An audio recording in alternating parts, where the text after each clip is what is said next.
My dropped yesterday, guys.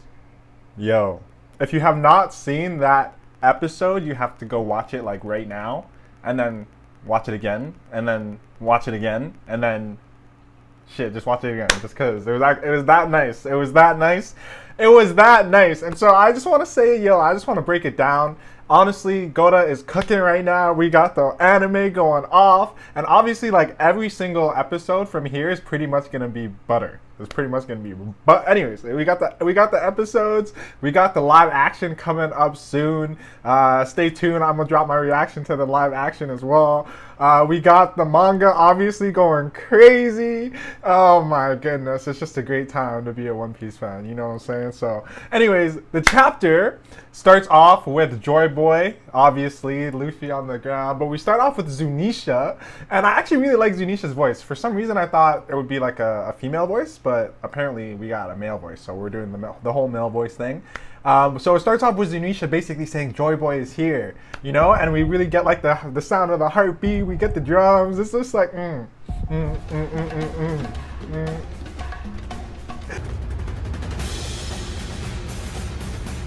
解放のドラムが聞こえる。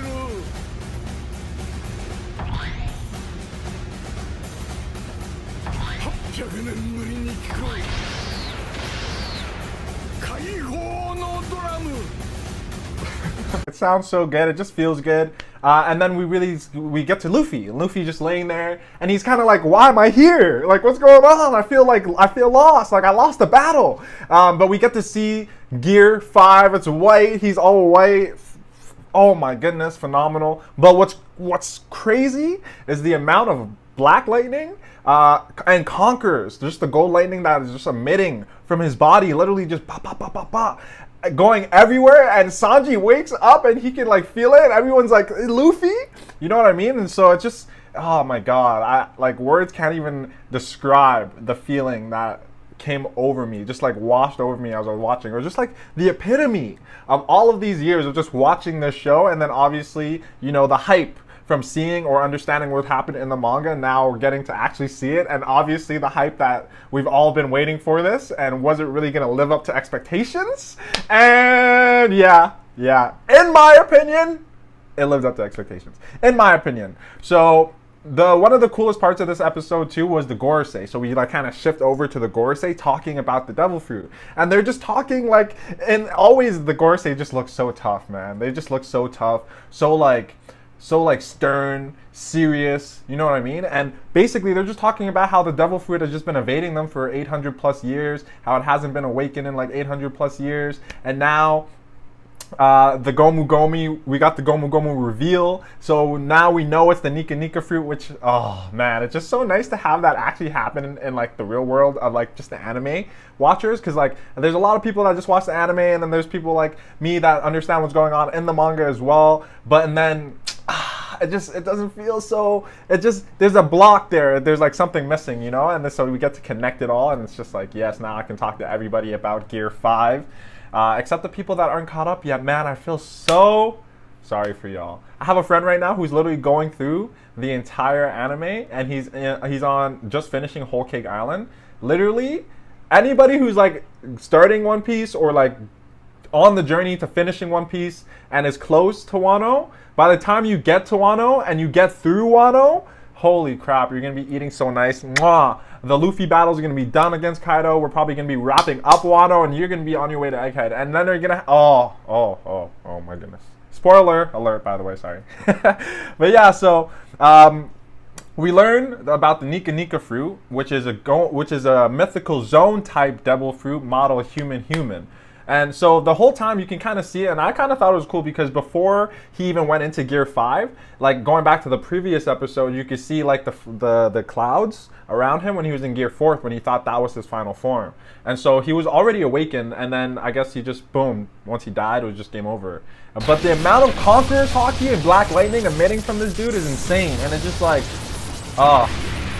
yeah, it's just crazy. So the Gorosei reveal was actually really cool. And then we had the Komurosaki, or Hiyori. And honestly, like at first, to me, I thought that was kind of boring. All I could think about was Gear 5. And I was like, why are we cutting to this? But I understood the moment, because honestly, once her mask came off and you could see her face in the tears, that was impactful. You know, you could really feel that moment for her, and you could feel that moment just in all, you know, because obviously she's dealing with the guy who was in charge of murdering her dad, and she's had to live and deal with this guy for 20 years. So it's like, yeah, his comeuppance is freaking nice. Die, Orochi. I love the fact that his flame came, his Conjuro stupid flame, whatever, and it's just like, but anyways, it burned him alive. We got to see that. It was poetic justice to me, really and truly, because of the way Odin died. And so I just thought it was like a really nice wrap up to the whole Orochi thing. And so, yeah, plus he was just like, he's like the most evil scum. Like, the only person that I can really even compare to Orochi in the verse would probably be like Spandam.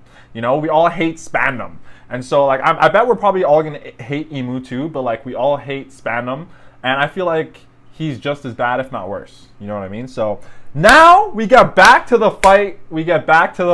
And it's Luffy. And I'm like, he's basically just doing his Gear 5 dance. I love that Gear 5 dance where he's just bouncing. Everything he touches is literally just like woof, woof, becoming rubber. Like, everything is just like bouncing with him. Once he grabs Kaido, which is, oh my goodness, he grabs Kaido, he yanks him. He gets the whole Toon Force coming out of his eyes. Like, oh my god, man, this episode was just crazy. It was just crazy. I think it really lived up to expectations in terms of the anime, because everything in terms of like the way it was all toony. At first, you think it's kind of wonky, like it's kind of weird, wonky, like, oh, this looks like it's for kids because it's anime. But in reality, like, the animation is just very captivating. It's just very captivating, and I think it's very like it brings so much energy. It makes you want to just like scream, get up. You know what I mean? Just bounce around your room. Which I did like 8,000 times, twice.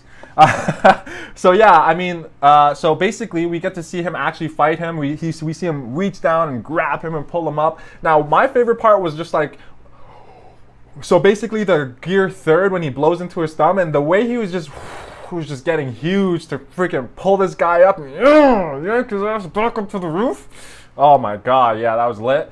The other thing that was insane to see happen was the way that he reflected his Boro breath. Like, it came at him, and the way that he just like jumped and like reached down to the ground. That whole animation is just stupid. It's just stupid. And then he pulls it up and he like reflects it back. Now, Kaido's face, that frame when he reflects it is insane.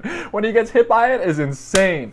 Like, man, I really want to use more words than just amazing, cool, and insane. But this chapter was really just fantastic, phenomenal. I give it a 9 out of 10, if not a 9.5 out of 10. I just feel like the whole, like, if it was pure Gear 5 and no Komurasaki, Hiyori kind of stuff, that would have, like, I feel like the hype would have, like, lasted throughout the entirety of the chapter. But I feel like once we kind of cut to Hiyori, it kind of dipped a bit until her mask came off, and then it kind of came back up once he died, once he got inflamed, you know? But what was cool about this chapter was kind of reacting to his awakening. And so, like, everybody was just kind of like, oh, it's Luffy, but you could just feel it, and you could see literally everybody underneath was just getting destroyed. Like, all of Kaido's crew that was left was getting destroyed. Honestly, all of them that were left were just knocked the fuck out.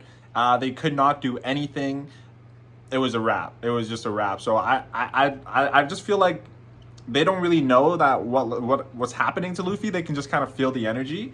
And so we kind of cut back upstairs and we see Luffy just kind of finishing out the fight or finishing out the episode, and we see the real Gear 5. And what's cool about it is they kind of do like a time lapse, but I guess it's just really cutscenes of different versions of Gear 5. So we see base form Luffy, Gear 2, Gear 3, Gear 4, and then Gear 5. And I just thought it was really nice with the colors. They did this really nice thing with the eyes too, where like you would see the eye and then it would just be like whoosh into like a really nice spiral of colors. So the whole episode is just very visually pleasing. It's just very visually pleasing. The animation was amazing. Man, that's really the best word that I can really attribute to this episode. Not gonna cap. But yeah, so beyond just like the Gear 5 and the cut and like the scenes from his previous gears, we get like a time lapse of just Gear 5 Luffy. And that time lapse itself is just... So overall, this episode was dumb, broke the internet. I think my site crashed like 3 times just trying to watch this, and so I rewatched it today, twice. And yeah, I'm excited for 1072. I'm excited for the continuation. Honestly, I really feel like every episode from now on is going to be pretty hype, even when the battle dies down. For those of you that know, if you know, you know. So yeah, there's just so much to look forward to. And thank you for tuning in. I'm out. Peace.